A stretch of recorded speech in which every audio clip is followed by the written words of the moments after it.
Jika saya buka YouTube dan mencari rekomendasi lensa peak yang bisa diajak dalam berbagai kondisi, banyak fotografer profesional yang memilih untuk menggunakan lensa dengan focal length 35 mm.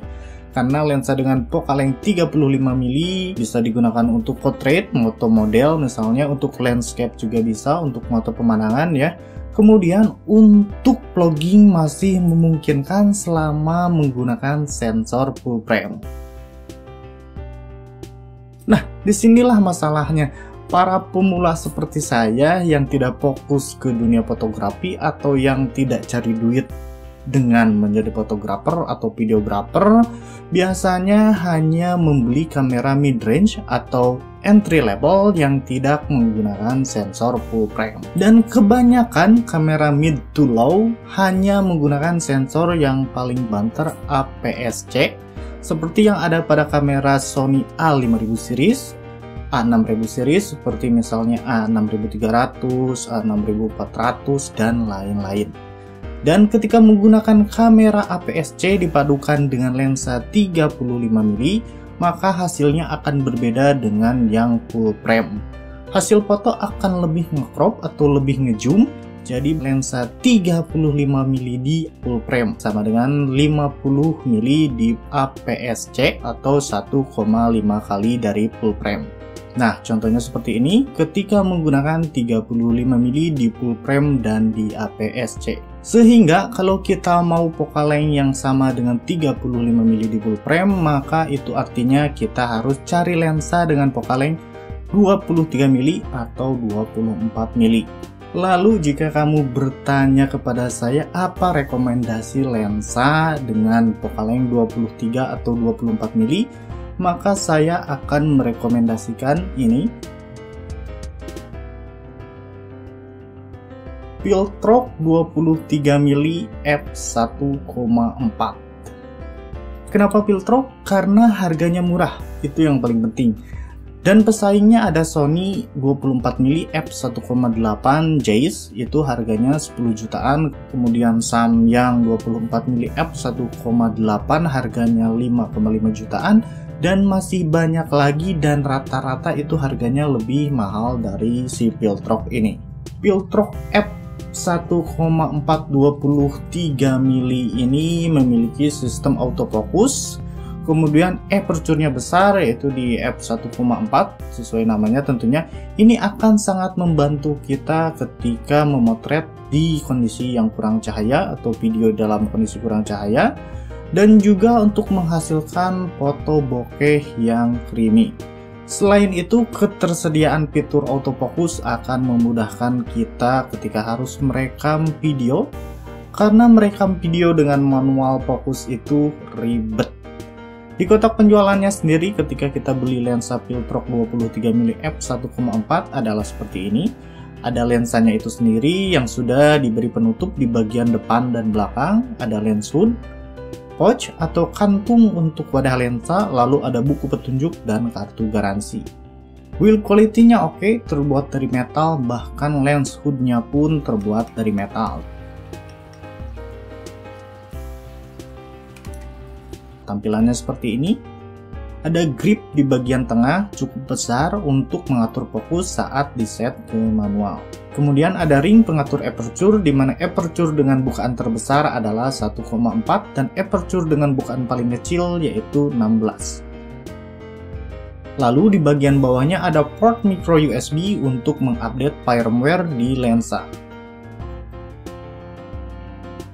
Ini beberapa contoh foto yang baru sempat saya ambil. Seperti yang saya bilang di awal, ini punya aperture yang besar yaitu f1,4.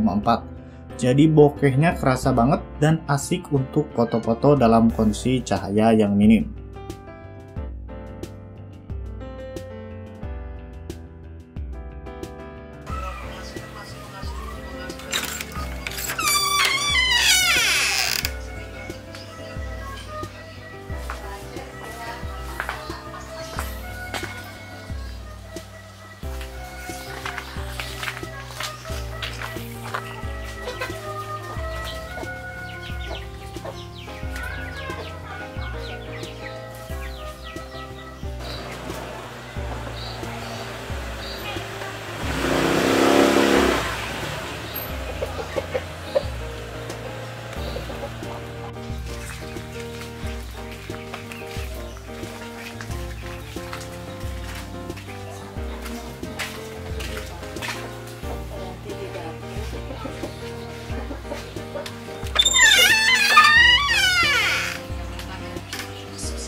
Kita tes autofokusnya. Autofokus untuk video tidak ada masalah, autofokusnya bisa berjalan dengan baik, walau kadang suka miss di jarak yang cukup dekat. Dan ini dia flare test. Flare-nya seperti ini, sangat tipis, tidak terlalu kentara. Buat perbandingan flare, di sini saya sandingkan dengan Samyang, karena lensa Samyang punya flare yang cukup tebal dan bagus.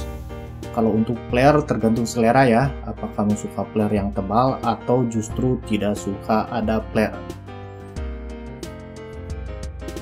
Kemudian kita lihat chromatic aberration-nya. Dan ini ketika kita bandingkan dengan chromatic aberration yang ada di lensa Sigma. Sengaja dibandingkan dengan Sigma karena Sigma adalah salah satu lensa APS-C yang paling tajam berdasarkan pengalaman saya.